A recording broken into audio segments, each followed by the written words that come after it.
Control system पर based ये हमारा पहला लेक्चर है। इसमें हम कंट्रोल सिस्टम की बेसिक डेफिनेशन, रिक्वायरमेंट्स और टाइप्स के बारे में पढ़ेंगे। ये बहुत इंपॉर्टेंट वीडियो है। इस वीडियो से आपका कंट्रोल सिस्टम का जो सब्जेक्ट है उसका बेस तैयार होगा। तो ये वीडियो बहुत इंपॉर्टेंट है, इसलिए आप इसको लास्ट तक जरूर देखिएगा।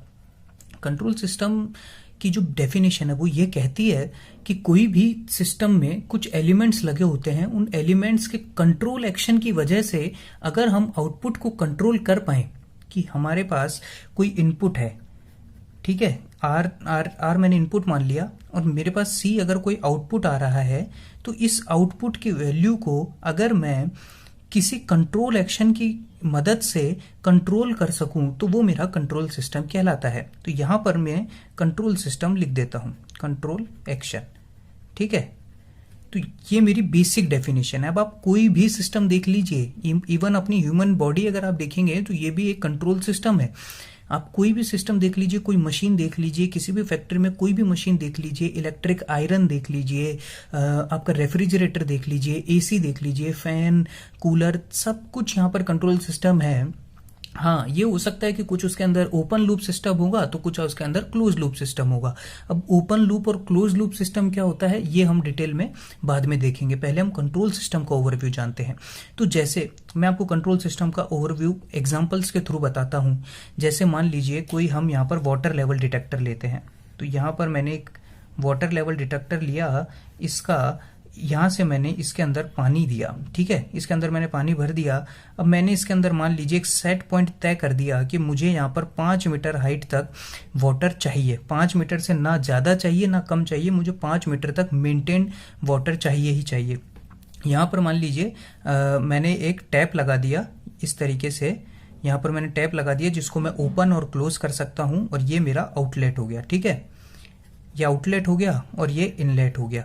अब मुझे क्या करना होगा कि मुझे इस 5 मीटर, जैसे ही मैं यहाँ पर पानी डालूंगा तो वो पानी 5 मीटर तक आ गया। अब अगर वो 5 मीटर पर मेंटेन्ड है तो आपका सिस्टम सही से काम कर रहा है। लेकिन अगर 5 मीटर से ज़्यादा हो गया तो आपका सिस्टम में कुछ डिस्टर्बेंस आ गया। वो डिस्टर्बेंस आपको देखते हुए क्या करना होगा कि इस जो टैप है इसको आप खोल देंगे। तो इसको खोल देंगे तो यहाँ से पानी निकलेगा, तो वापस से 5 मीटर पर आ जाएगा। टैप क्या कहलाया आपका? कंट्रोल एक्शन कहलाया। आप इस पानी को इस टैप की मदद से कंट्रोल कर रहे हैं, इस पानी के लेवल को। तो जो कंट्रोल एलिमेंट है यहाँ पर वो आपका टैप कहलाया, ठीक है। उसी तरीके से मान लीजिए मैं कोई हीटर ले लेता हूँ। जैसे मैंने कोई रूम हीटर ले लिया, तो रूम हीटर आप ले सकते हैं या कुछ भी आप ले सकते हैं, कोई सा भी एग्जाम्पल आप देखेंगे। ये मैं सिर्फ आपको क्लियर करने के लिए कह रहा हूँ कि आप कंट्रोल सिस्टम का बेसिक समझ पाएं कि कंट्रोल सिस्टम हम क्यों पढ़ते हैं, कैसे पढ़ते हैं, क्यों एनालाइज करते हैं इस सब्जेक्ट को। जैसे आपने कोई रूम हीटर लिया, रूम हीटर के अंदर कुछ रॉड्स लगी होती हैं। जैसे ही आप उसका कनेक्शन आप इलेक्ट्रिक प्लग से करते हैं और जैसे आप स्विच ऑन करते हैं तो वहां पर हीट जनरेट होने लगती है। रेजिस्टेंस की वजह से हीट जनरेट होने लगती है। तो वो जो हीट जनरेट हो रही है वो कब तक होगी? जब तक आपका स्विच ऑन रहेगा, जब तक आप उसको इलेक्ट्रिसिटी देते रहेंगे तब तक वो ऑन होता रहेगा।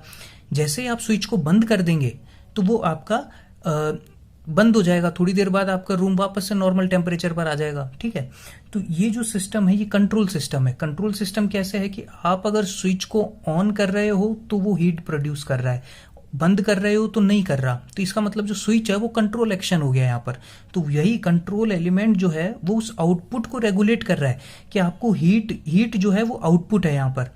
अब अगर वो हीट उसके बंद करने से कम हो रही है तो रेगुलेट हो रही है, उसके स्टार्ट करने से ज्यादा बढ़ रही है तो वो ज्यादा हो रही है। तो इसी तरीके से 2 एग्जांपल मैंने आपको बताए। तीसरा आप ट्रैफिक लाइट का ले सकते हैं, कोई भी वॉशिंग मशीन का, किसी भी तरीके का एग्जांपल ले लीजिए। आप सिंपल लाइट का ले लीजिए। ट्यूबलाइट को अगर आपने ऑन करा तो वो ऑन हो गई, उसने लाइट दी। वो लाइट आपका आउटपुट है, वो जो स्विच है वो आपका मतलब वो आपका कंट्रोल एक्शन है।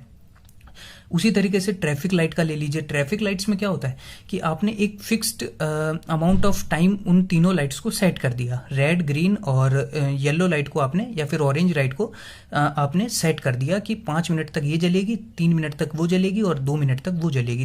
पूरा सिस्टम आपने सेट कर दिया। तो उसके बाद क्या हुआ कि अब वहां पर जो भी जैसे भी कितना ही ट्रैफिक आ रहा है, कुछ भी आ रहा है, उससे उस लाइट को कोई मतलब नहीं है। ये एक्चुअली ओपन लूप सिस्टम का एग्जांपल है, इसको मैं आपको और अच्छे से समझाऊंगा ओपन लूप सिस्टम जब हम पढ़ेंगे। तो वो भी एक कंट्रोल सिस्टम है। कंट्रोल सिस्टम ऐसे है कि आपने कुछ इनपुट दे दिया, अब उधर से क्या ट्रैफिक आ रहा है क्या नहीं आ रहा उससे आपको कोई मतलब नहीं है, बस आपने इनपुट दे दिया। उसी तरीके से हीटर जो है ये भी एक ओपन लूप सिस्टम है, जैसा कि यहां पर मैंने जो एग्जांपल दिया ये एक ओपन लूप सिस्टम है। अब अगर इसी हीटर में मैं कोई ऐसा सेंसर लगा दूं, इसको मैं ऑटोमेटिक बना दूं, मतलब इसके अंदर कोई सेंसर लगा दूं कि ये आप उसके अंदर मान लीजिए आपको रूम का टेम्परेचर चाहिए, मान लीजिए 25 से या फिर मान लीजिए 30 से 35 डिग्री तक आपको टेम्परेचर चाहिए। इससे ना 35 से ज्यादा होना चाहिए ना 30 से कम होना चाहिए, इसकी रेंज में रहना चाहिए। तो आपने ये जो इनपुट है ये आपने हीटर को दे दिया कि मुझे इतने ही टेम्परेचर इसके अंदर चाहिए, इसकी वजह से चाहिए, ठीक है। अब आपने स्विच ऑन कर दिया, परमानेंटली आपने स्विच ऑन कर दिया, लेकिन इसके अंदर एक सेंसर लगा है, हीट सेंसर लगा है, जो कि इस टेम्परेचर को लगातार नोट कर रहा है। तो मान लीजिए आपके पास टेम्परेचर आया 32 डिग्री, इसने जब नोट करा तो 32 डिग्री आया रूम का। तो वो जो टेम्परेचर है वो इसके इनपुट से मैच करेगा ये कि इस रेंज में है या नहीं है। अगर इस रेंज में है तो ये हीटर चलता रहेगा, बंद नहीं होगा, चलता रहेगा। फिर उसके बाद आपने टेम्परेचर बाद में नोट करा तो वो आ गया 37 डिग्री। तो इसका मतलब है कि इसने ज्यादा हीट दे दी, इतनी आपके रूम को जरूरत नहीं है। तो ये क्या करेगा, ये सेंसर उसके कंट्रोलर को बोलेगा कि आप इस हीटर को थोड़ी देर बंद कर दीजिए ताकि ये टेम्परेचर वापस से कम हो जाए। तो ये एक कंट्रोल सिस्टम हुआ ना कि आपने ऑटोमेटिक इसके अंदर सिस्टम दे दिया। तो ये क्लोज लूप सिस्टम कहलाता है, क्योंकि जो सेंसर आपने लगाया वो यहां पर फीडबैक का काम कर रहा है। वो इस टेम्परेचर को नोट करके ऑटोमेटिक कंट्रोलर को सेंड कर रहा है और वो आपको बता रहा है कि आप इस हीट को कंट्रोल करिए। इस तरीके से ये कंट्रोल सिस्टम जो है ये हम देखते हैं। अब जो इसके अंदर कई सारी प्रॉब्लम्स आती हैं कि इसके अंदर स्टेबिलिटी का फर्क आ जाता है, सेंसिटिविटी चेक करनी होती है, स्पीड ऑफ रेस्पॉन्स चेक करना होता है, एरर आ जाती है। तो ये सारी बातें हैं, ये सब हम पूरे सिस्टम में पढ़ेंगे। तो यही सब कुछ हम आगे देखेंगे कि कैसे सिस्टम का रिस्पॉन्स आ रहा है, क्या उसका आउटपुट आ रहा है, अगर हम उसके अंदर ये डिस्टर्बेंस दे तो क्या चेंज हो रहा है क्या नहीं हो रहा। ये सारी चीजें इस पूरे सब्जेक्ट में हम देखेंगे। तो ये इसका मैंने एक ओवरव्यू आपको बताया। Close loop system, open loop system में आपको डिटेल में आगे बताऊंगा, अभी मैंने सिर्फ आपको नॉर्मल ओवरव्यू बताया। अब अगर मैं देखूं कि एक अच्छे कंट्रोल सिस्टम के लिए क्या रिक्वायरमेंट्स होनी चाहिए, तो वो हम यहाँ पर देख सकते हैं। देखिए, एक्यूरेसी का मतलब होता है कि कितना सही आपका सिस्टम है। मतलब कि मुझे जैसे कि हीटर का ही मैं एग्जांपल ले लूं, तो अगर मुझे 30 से 35 डिग्री के अंदर टेम्परेचर चाहिए तो मैं ये चाहूंगा कि उसके अंदर कोई एरर नहीं आए, मतलब वो 36 डिग्री जाए ही नहीं या 37 डिग्री जाए ही नहीं, या जाए तो बहुत जल्दी वापस आ जाए। तो एक्यूरेसी का मतलब है कि मिनिमम एरर, उसके अंदर एरर कम से कम हो तो मेरा सिस्टम मोस्ट एक्यूरेट होता है। ये एक्यूरेसी का मतलब हो गया। तो एक्यूरेसी अच्छी होनी चाहिए अच्छे कंट्रोल सिस्टम के लिए। स्टेबिलिटी की अगर अपन बात करें तो मैं ये कह सकता हूं सर, स्टेबिलिटी से आप ये समझ सकते हो कि कोई भी सिस्टम हुआ, मान लीजिए मैंने इस पेन को मैंने मान लीजिए तोड़ दिया, तो अगर ये इस पेन को तोड़ने के बाद अगर ये पेन वापस से अपने ओरिजिनल स्टेट में आ जाता है थोड़ी देर बाद, तो ये सिस्टम स्टेबल सिस्टम है, ठीक है। और अगर ये उसी स्टेट में रह जाता है और वापस से नहीं आ पाता है अपनी ओरिजिनल स्टेट में, तो ये एक अनस्टेबल सिस्टम है। तो यही स्टेबिलिटी का मतलब होता है कि उसमें कुछ डिस्टरबेंस देने के बाद वो अपनी अगर ओरिजिनल स्टेट को अटेन कर लेता है तो वो स्टेबिलिटी अच्छी होती है, मतलब गुड स्टेबल सिस्टम होता है। और अगर वो नहीं कर पाता है तो अनस्टेबल सिस्टम होता है। स्टेबिलिटी हम आगे डिटेल में देखेंगे सभी सिस्टम्स के लिए। तो stability should be good for any system, ठीक है। सेंसिटिविटी की हम बात करते हैं। जब भी आपने अभी तक सेंसिटिविटी का शब्द नाम सुना होगा तो आपने ये सुना होगा कि सिस्टम सेंसिटिव होना चाहिए, डिस्टरबेंसेस के लिए सेंसिटिव होना चाहिए। जैसे मैं आपको एग्जांपल देता हूं, आपने जो सुना है, यहाँ पर बातें अलग है लेकिन आपने जो सुना है, जैसे आपने वोल्ट मीटर देखा होगा, वोल्ट मीटर सेंसिटिव होना चाहिए, हाईली सेंसिटिव होना चाहिए। क्यों होना चाहिए? वोल्ट मीटर आपको रीडिंग देता है, ठीक है, आपको रीडिंग नोट करता है। तो वो रीडिंग जो है वो आप देखते हैं वहां पर अलग अलग यहाँ पर लगी होती है।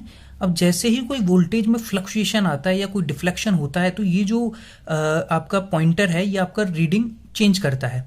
अब अगर ये आपका लो सेंसिटिव होगा तो ये उस वोल्टेज के फ्लक्चुएशन को नोट ही नहीं कर पाएगा, और उसको नोट नहीं कर पाएगा तो आप भी नोट नहीं कर पाएंगे।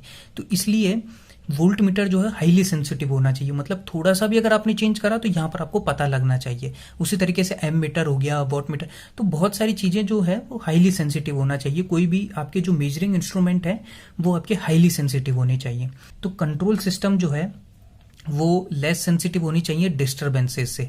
मतलब कि अगर किसी कंट्रोल सिस्टम में आपके कोई डिस्टरबेंस आता है तो उस डिस्टरबेंस का असर आपके आउटपुट पर नहीं पड़ना चाहिए। कहने का मतलब यह है कि जो आपने इनपुट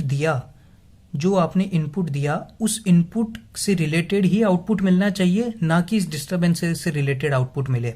इस डिस्टरबेंस का अगर इस पर फर्क ही ना पड़े तो बहुत ही अच्छा कंट्रोल सिस्टम है, लेकिन ऐसा होता नहीं है। फर्क पड़ता है, एरर आती है, उसको हम मिटाते हैं, वो हम देखते हैं, वो हम आगे स्टडी करेंगे।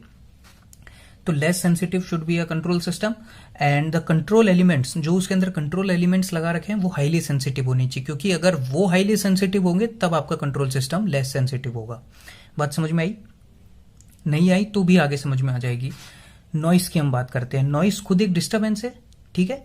नॉइस मतलब अनवांटेड सिग्नल्स, जो हम चाहते नहीं है वो सिग्नल्स हमारे पास आ रहे हैं तो वो नहीं आने चाहिए। मतलब कंट्रोल सिस्टम उनको नेग्लेक्ट करना चाहिए या उनको हटाने के काबिल होना चाहिए, तो वो एक अच्छा कंट्रोल सिस्टम होता है।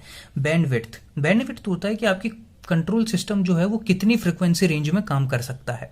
तो बैंडविड्थ अगर आपकी ज्यादा होगी तो कंट्रोल सिस्टम अच्छा होगा, क्योंकि ज्यादा रेंज ऑफ फ्रिक्वेंसीज उसके पास होंगी तो ज्यादा ऑपरेशन के ज्यादा अच्छे रिजल्ट्स आपको मिल सकते हैं, या ज्यादा आपके पास अपॉर्चुनिटीज रहती हैं काम करने के लिए। तो कंट्रोल सिस्टम की बैंडविड्थ ज्यादा होनी चाहिए। स्पीड की मैं बात करूं तो स्पीड तो ऑब्वियसली ज्यादा ही होनी चाहिए, अच्छी होनी चाहिए। अगर कोई भी कंट्रोल सिस्टम आपका स्पीड कम है तो उसका क्या काम है, जैसे स्पीड ऑफ रेस्पॉन्स, मान लीजिए आपका इनपुट, ये आपका फाइनल डेस्टिनेशन है, यहां पर आपको पहुंचना है, तो आप एक तो ऐसे पहुंचे, एक आप ऐसे पहुंचे, एक आप ऐसे पहुंचे, तो ये वाला जो सिस्टम है ये बहुत धीरे पहुंच रहा है, बहुत ज्यादा टाइम ले रहा है। ये वाला सिस्टम उससे कम टाइम ले रहा है, ये वाला सिस्टम बहुत ही कम टाइम ले रहा है। तो ये वाला जो सिस्टम है इसको हम प्रेफर कर लेंगे, क्योंकि इसमें क्या है ना कि सबसे कम टाइम लग रहा है। लेकिन आगे आगे जैसे हम पढ़ेंगे तो हम देखेंगे कि स्पीड जो है वो ट्रांजिएंट एनालिसिस में काम आती है, या फिर ट्रांजिएंट एनालिसिस हम स्पीड के नेचर को डिसाइड करते हैं, और जो ये इसका स्टेडी स्टेट एरर है, जो इसका कांस्टेंट आगे जब ये चला गया इससे कभी मैच नहीं हुआ, तो ये जो है ये इसका एरर है। तो ये हम आगे देखेंगे, स्टेडी स्टेट एरर में हम देखेंगे। तो कंट्रोल सिस्टम की स्पीड अच्छी होनी चाहिए, सीधी सी बात आप ये समझिए। ऑसिलेशंस की बात करें तो फ्लक्चुएशंस नहीं होने चाहिए। आपका कोई भी कंट्रोल सिस्टम है वो किसी वैल्यू पर तो चला जाए, लेकिन अगर जैसे मान लीजिए यहाँ पर फाइनल वैल्यू पर तो रीच कर गया लेकिन यहाँ पर फ्लक्चुएट हो रहा है, तो उसका क्या मतलब है, वो तो आपके सिस्टम को अनस्टेबल बनाएगा।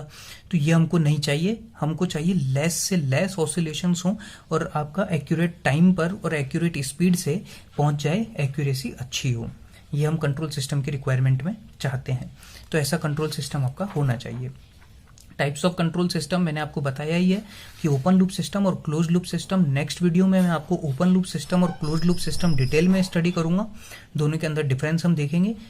तो मैं उम्मीद करता हूं कि ये वीडियो आपने बहुत अच्छे से देखा होगा, और अगर कुछ समझ में नहीं आया या कंट्रोल सिस्टम का बेस जो है वो अभी भी तैयार नहीं हुआ तो आप मुझे नीचे कमेंट बॉक्स में बताइए, मैं और अच्छे से कोशिश करूंगा आपको समझाने की।